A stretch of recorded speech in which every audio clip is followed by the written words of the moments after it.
તો આજે તો પરસ કે આપણે જવાનું છે ભાઉબેનના ઘરે. તો આપણે તો ફટોફટ રેડી થઈ ગયા, કારણ મને તો બહાર જવાનો બહુ જ શોખ છે. અને એમ પણ ભાઉબેનના ઘરે જવાની બહુ જ મજા આવે છે. અને પછી ઘરેથી નીકળી ગયા છીએ. અને આ જુઓ, આ છે દેવ બાપા બુદ્ધની મૂર્તિ. અને આ સામે છે મધુરામ ગેટ. અને ત્યાં જઈને જોઈતા તો હિંચકો હતો, તો મને તો હિંચકવાનું બહુ જ શોખ, એટલે આપણે ત્યાં જઈને હિંચકવાનું જ કામ કર્યું. ને પછી પરેશને પણ કીધું હાલો તમે પણ મારી સાથે હિંચકો, અને મારી સાથે તમે પણ વ્લોગમાં આવો. તો પછી અમે બંને હિંચક્યા. અને પછી હું ભાઉબેનના ઘરમાં એન્ટર થઈ ગઈ છું.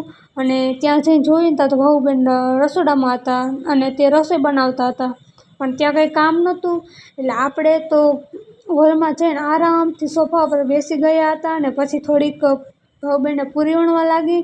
અને પછી જમીને પાછા નીકળી ગયા. અને આ હાઈવે પર પૂગી ગયા છીએ.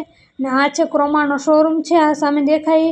અને પછી આમ રાત્રિનો હાઈવેનો નજારો એકદમ સરસ મજાનો હતો. અને પાછા આપણે મધુરામ ગેટે પૂગી ગયા છીએ. અને આ છે રાતનો વ્યૂ.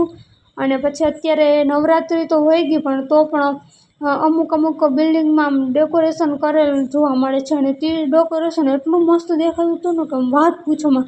સરસ મજાનો નજારો લાગતો તો આપણે એમ થાય કે આમ જોઈ જ રાખીએ. અને સાથે સાથે ઠંડુ વાતાવરણ હતું. તો આમ સાથે સાથે આપણે થોડી ઠંડી લાગતી હતી, કેમ જાણે આમ શિયાળો આવી ગયો હોય એવું લાગતું હતું. અને પછી આપણે ઘરે પૂગી ગયા છીએ. અને જે અમારી ચેનલમાં નવા છે તે સબસ્ક્રાઈબ કરવાનું ભૂલતા નહીં. અને મારો બ્લોગ કેવો લાગ્યો તે કમેન્ટમાં જરૂર જણાવજો. બાય બાય, જય દ્વારકાધીશ.